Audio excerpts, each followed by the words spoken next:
Hello. This episode contains language and depictions of suicide that, based on your personal beliefs and parenting style, may not be suitable for children under the age of 12.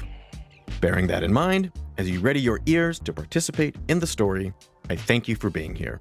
Please stay tuned after the episode for a dive into the story with me. Without further ado, this is Short Stories with Stefan, Episode 5, The Chocolate Bar.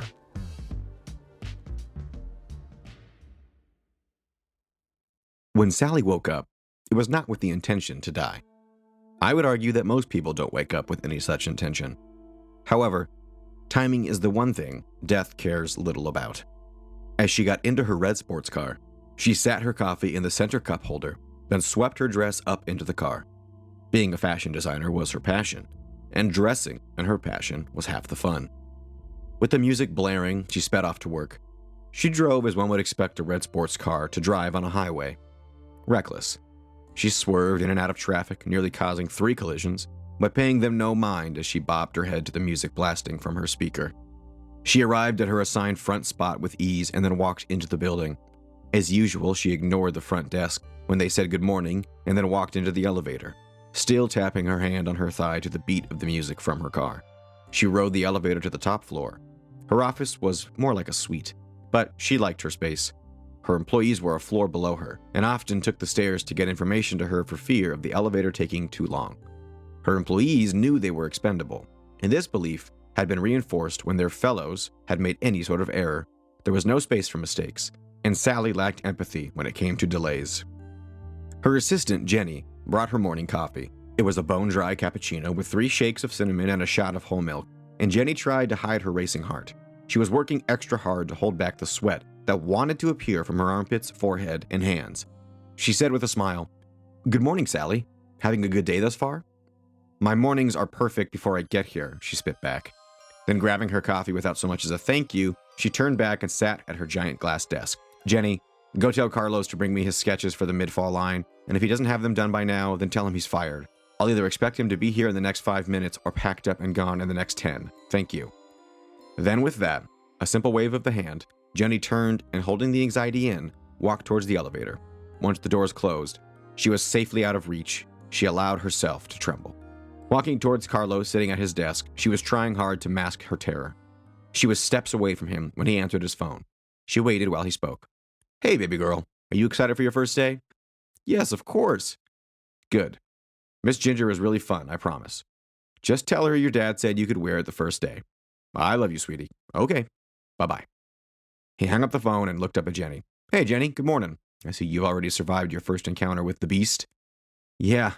First day of school for Lily," she said. "Yeah, she's nervous. So her mom and I let her wear her crown today. She was worried she'd have to take it off, but I already talked to Miss Ginger and got the okay." "That's wonderful. You're a really great dad." "Nah, she's a wonderful daughter. Anyway, you look like you wanted to ask me something." Jenny took a slow breath in. "Yes, Sally wanted to know if you had the mid-spring line sketches done." Looking perplexed, Carlos said, "I don't understand. She gave me the assignment yesterday. How could I have them done today?" He sat back and crossed his arms, the general move for blocking the fear Sally shot at her employees. "Yeah, I'm not sure, but do you have them?" Jenny felt her fingers begin to rub against each other at an anxious pace. Sweat was now trickling from the bottom of her neck with a slow crawl down her spine. Carlos, with his arms still crossed like armor, said, "I don't have them done yet." Jenny felt her fingers speed up, the anxiety growing like a slow-moving tempest across her chest. She smiled and said, "Okay, no worries. I'll double-check with her. Maybe she forgot that she gave them to you yesterday. I'll check back with you later." Then with a smile and a gentle touch on his desk, she walked away. She embarked onto the elevator again, her heart rate rising with it. Walking out, she turned into Sally's office and walked up to her desk. Sally was typing on her laptop and without looking up said, "I don't see sketches in your hands." "Sally," Jenny said with the courage of a mouse in a lion's skin, "do you remember that you only gave Carlos that assignment yesterday?" Sally stopped typing, pushed her laptop to the side, and then made eye contact. Jenny wished she hadn't. She wished Sally's eyes had remained glued to that screen instead of on her. "Jenny, if Carlos did not work hard enough to finish his sketches, that is no fault of mine. Now, I'm starving because someone forgot my bagel, and I have zero patience for idiots who lack drive." "But Sally, Carlos is your best designer." As she said this, the lion's skin began to slip off, and the sweat now reached her lower back. "No, dear Jenny, I am my best designer. Now go. It is clear that you do not have the skin to do what is necessary. I'll fire him myself. You're fired too. Now go. Tell Christina she has your job now. Forward her everything she needs to know." Then with that, as if she was telling Jenny to have a wonderful day, she pulled her laptop back in front of her and continued typing. Jenny felt her heart rate increase to an unimaginable pace. She felt her ears begin to burn and her mouth become dry. Her fingers scratched against each other like a meth addict removing a scab. Her left eye began to twitch, and her vision was becoming fuzzy. "Why are you still standing here? Go, please. I don't have any more time to be wasted."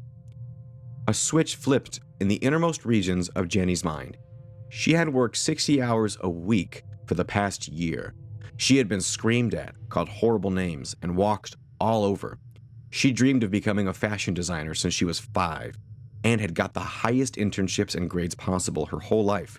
She felt her whole meaning disappear. "Sally, I have an extra power bar. You can have it." Reaching into her pocket, she pulled out a chocolate bar.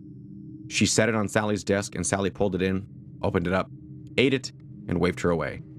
Jenny walked to the elevator and rode it down to her car in the parking garage. She got in and drove home. When she got home, she reached into her father's safe, pulled out his gun, and shot herself in the temple. Sally continued to eat her chocolate bar. The person it had belonged to was about to be found by her father when he returned home to grab his coffee. She sipped her coffee, also from the same now dead girl, and kept on typing. Then she took a big bite of the chocolate bar. The last bite. It didn't chew it properly. She began to choke, and choke, and choke. The piercing blue pupils were transforming into a fiery, watery red. The made-up skin that was pulled back tight was changing from her preferred tone to the color of the sky. With a final cry for help, she hit the only speed dial number on her desk phone. It rang, and rang, and rang. Sally clamored for life, stumbled around, and then collapsed into a heap of a perfect mangled dress and died. The desk phone finally reached the number it was dialing, but it was only a voicemail. "Hello, you've reached Jenny. I'm busy at the moment, but leave your name, number, and a quick message, and I'll get back to you as soon as possible. Thank you, and have a fantastic day."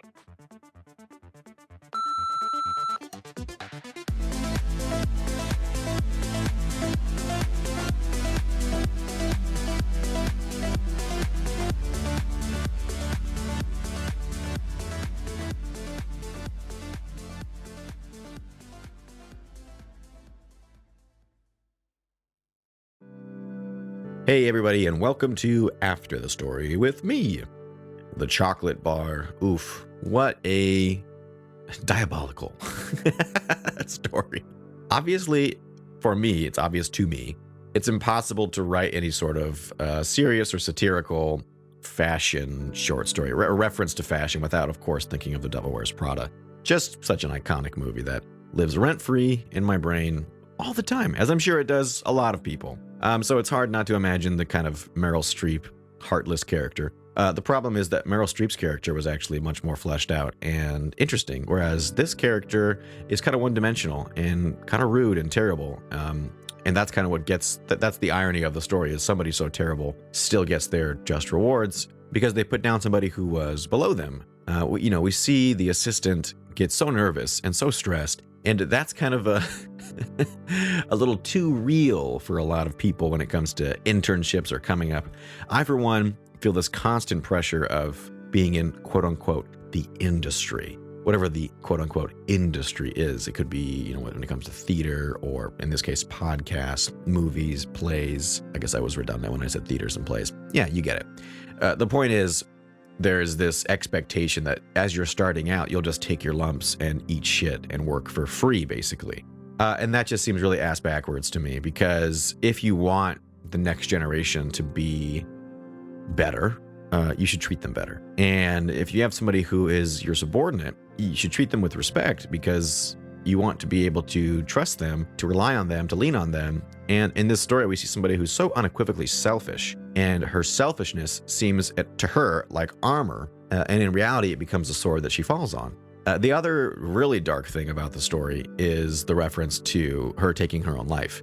Because when your whole identity is built around this one thing, so in her case, being in the fashion industry, being successful in the fashion industry, when that's just seemingly taken away from you. And I say seemingly because the truth is, she could have got there's room for her to have gone and got a different job somewhere else. She seemed, to me, very capable and multi-talented, and somebody who would be very successful maybe at a different place. But the distorted thinking that led to her choosing to take her own life is something that we can all relate to when we catastrophize and when we think that there really is no hope. There's no light at the end of the tunnel. This is the worst, and I'm never getting out of this pit. It's really hard to focus on the facts that are, nope, there's a lot of life left.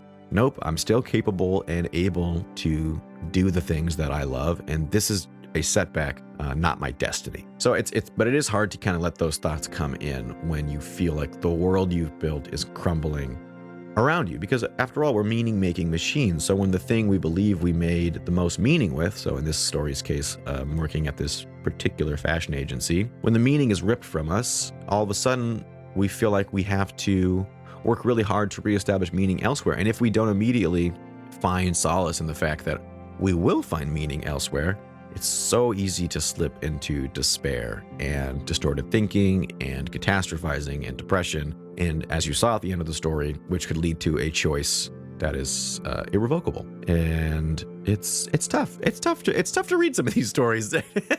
After I'm thinking about it, it's like, damn, this is really sad.